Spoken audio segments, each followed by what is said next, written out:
ಕೈಗಳ ಸಂದ ಬಿಡಿಸಿದಡೆ ಬಿಡೆನು, ಮೈಗಳ ಕಡಿದು ಹರಡಿದಡೆ ಬಿಡೆನು. ಬಿಡೆ ನಿಮ್ಮ ಚರಣವ ತನುವಳಿದಡೆ ಜ್ಞಾನ ತನುವಿಂದ ಕೂಡುವೆ ಕಪಿಲ ಸಿದ್ಧ ಮಲ್ಲಿಕಾರ್ಜುನ ನಿಮ್ಮ. ಇಲ್ಲಿ ಸಿದ್ದರಾಮಯ್ಯನ ಅಚಲವಾದ ಗಾಢ ಭಕ್ತಿಯ ನಿರೂಪಣೆ ಇದೆ. ತನಗೆ ಎಷ್ಟೇ ಕಷ್ಟ ಬಂದರೂ ಕಪಿಲ ಸಿದ್ಧ ಮಲ್ಲಿಕಾರ್ಜುನನನ್ನು ಬಿಡುವುದಿಲ್ಲ ಎಂಬುದು ಅವನ ಛಲವಾದ ನಿಲುವು. ನನ್ನ ಕೈಗಳ ಸಂದನ್ನು ಅಂದರೆ ಕೀಲುಗಳನ್ನು ಬಿಡಿಸಿದರೂ ಅಂದರೆ ಕತ್ತರಿಸಿದರೂ ನಿಮ್ಮನ್ನು ಬಿಡಲಾರೆ. ನನ್ನ ದೇಹವನ್ನು ಕಡಿದು ಸುತ್ತ ಚೆಲ್ಲಿದರೂ ಹರಡಿದರೂ ನಿಮ್ಮ ಪಾದಗಳನ್ನು ಬಿಡಲಾರೆ.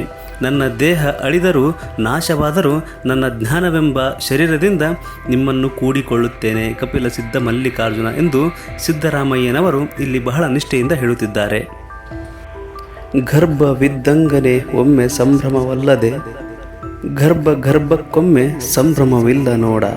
ಗುರುವೆ ನೀನಿದ್ದ ಭಕ್ತಿಗೊಮ್ಮೆ ಒರೆದು ನೋಡಬಾರದು ನೋಡ. ಗುರುವೆ ನಾನಿದ್ದ ಕೇರಿಯವರೆಲ್ಲ ಒಮ್ಮೆ ಲಜ್ಜಿಸಬಹುದಲ್ಲದೆ ಮತ್ತೆ ಮತ್ತೆ ಲಜ್ಜಿಸುವುದು ಬೇಡ ಕಪಿಲ ಸಿದ್ಧ ಮಲ್ಲಿಕಾರ್ಜುನ ಗುರುವೆ. ಸಾಮಾನ್ಯವಾಗಿ ಸ್ತ್ರೀಯರು ಮೊದಲ ಗರ್ಭ ಧರಿಸಿದಾಗ ಅದು ಅವರಿಗೆ ಸಂಭ್ರಮದ ವಿಚಾರವಾಗಿರುತ್ತದೆ. ಮತ್ತು ಎರಡನೆಯ ಅಥವಾ ಮೂರನೆಯ ಗರ್ಭಕ್ಕೆ ಆ ಸಂಭ್ರಮ ಇರುವುದಿಲ್ಲ. ಆದರೆ ದೈವಭಕ್ತಿ ಹಾಗಲ್ಲ. ಒಮ್ಮೆ ಅದು ಘಟಿಸಿದರೆ ಅಲ್ಲಿ ಭಕ್ತ ಭಗವಂತ ಬೇರೆ ಬೇರೆ ಇರುವುದಿಲ್ಲ, ಇಬ್ಬರು ಒಂದಾಗಿ ಬಿಡುತ್ತಾರೆ.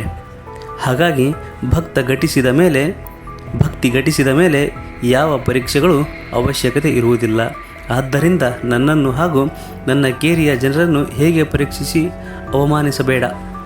ಬೇಕಾದರೆ ಒಮ್ಮೆ ಮಾತ್ರ ಅವಮಾನಿಸು, ಅಂದರೆ ಒಂದು ಮಾರಿ ಮಾತ್ರ ಪರೀಕ್ಷಿಸು, ಮತ್ತೆ ಮತ್ತೆ ಪರೀಕ್ಷಿಸಬೇಡ, ಲಜ್ಜಿಸಬೇಡ, ಏಕೆಂದರೆ ನಾವು ಪರಿಪೂರ್ಣ ಭಕ್ತರು ಎಂದು ಕಪಿಲ ಸಿದ್ಧ ಮಲ್ಲಿಕಾರ್ಜುನನಲ್ಲಿ ಸಿದ್ದರಾಮಯ್ಯನವರು ಬೇಡುತ್ತಿದ್ದಾರೆ.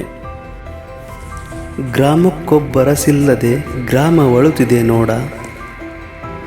ಗ್ರಾಮವಾಳುವ ಅರಸಿನ ಮನೆಯಲ್ಲಿ ಸದೆ ಬೆಳೆದಿದೆಯ್ಯ. ಗ್ರಾಮಕ್ಕೆ ಬಂದ ಕಟ್ಟರಸಿಂಗೆ ಪಟ್ಟ ಕಟ್ಟಿ ಅರಸಿನ ಮನೆಗಳನ್ನುಂಗೈದು ಹರುಷದಿಂದ ಕಾಣಿಕೆ ಇಕ್ಕಿಸಿಕೊಳ್ಳ ಕಪಿಲ ಸಿದ್ಧ ಮಲ್ಲಿನಾಥಯ್ಯ. ಈ ವಚನದಲ್ಲಿ ಒಂದು ಪ್ರತಿಮೆ ಇದೆ. ಯಜಮಾನನಿಲ್ಲದ ಊರು ಹೇಗಿರಬಹುದು, ಯಜಮಾನನಿಲ್ಲದ ಮನೆ ಹೇಗಿರಬಹುದು ಎಂಬ ಚಿತ್ರವನ್ನು ಸಿದ್ದರಾಮಯ್ಯನವರು ಆರಂಭದಲ್ಲಿ ನೀಡುತ್ತಾರೆ. ಇದು ಒಂದು ಕಡೆ ಸಮಾಜವನ್ನು, ಮತ್ತೊಂದು ಕಡೆ ನಮ್ಮ ದೇಹವನ್ನು ಸಂಕೇತಿಸುತ್ತದೆ. ಗ್ರಾಮಕ್ಕೆ ಅಂದರೆ ಒಬ್ಬ ಊರಿಗೆ ಒಬ್ಬ ರಾಜನಿಲ್ಲದೆ ಇಡೀ ಗ್ರಾಮ ಅಳುತ್ತಿದೆ ನೋಡ. ಗ್ರಾಮವನ್ನು ಆಳುವ ರಾಜನ ಮನೆಯಲ್ಲಿ ಕಸ ಬೆಳೆದಿದೆ ನೋಡ, ಅಂದರೆ ಪಾಳು ಬಿದ್ದಿದೆ. ಈ ಗ್ರಾಮಕ್ಕೆ ಒಬ್ಬ ನಿಷ್ಠಾವಂತ ಅರಸನನ್ನು ಪಟ್ಟ ಕಟ್ಟಿ ಅರಸನ ಮನೆಯನ್ನು ಹಸನುಗೊಳಿಸಿ ಸಂತೋಷದಿಂದ ಅವನಿಂದ ನೀನು ಕಾಣಿಕೆಯನ್ನು ಸ್ವೀಕರಿಸು, ಕಪ್ಪವನ್ನು ಪೂಜೆಯನ್ನು